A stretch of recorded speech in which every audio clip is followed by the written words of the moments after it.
úplně ten primární cíl je obnova toho místa, tedy vybudování funkčního přehrazení. To je teďka náš hlavní cíl, za čím jdeme. Druhý přesah je společenský. Jak jsem řekl, místo se nachází na turistické trase. Javorník navštíví přibližně každý rok přes 60 000 lidí, takže není to malý počet.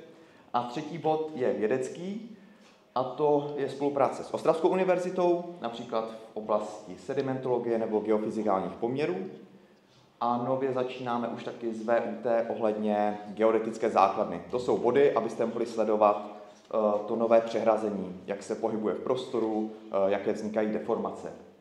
V rámci toho vědeckého bodu taky právě děláme tyto edukace nebo programy, kde se snažíme vysvětlit problematiku zadržování vody v krajině a co to vlastně znamená. A taky bod, který je navázaný na podpoření biodiverzity.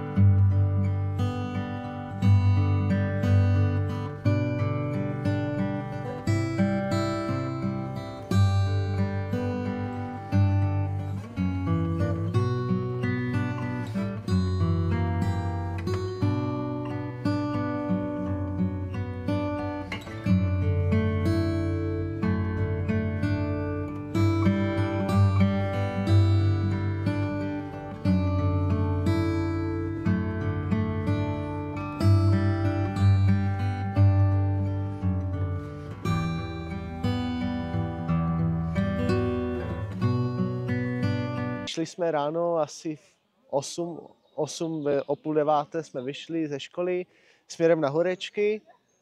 Cestou nám trošku krápalo.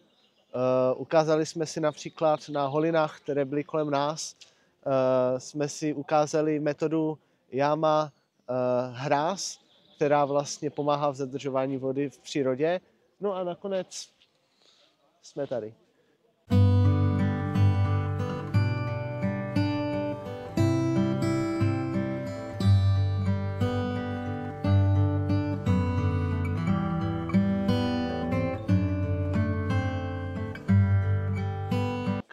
Odnesl jsem si už jenom to vědomí, že tady něco takového existuje a taky vědomí, že pokud by podle ideálních možností to mělo být do 3 nebo do 4 let postavené, tak bych sem rád někdy zašel i s ostatními, co znám lidmi.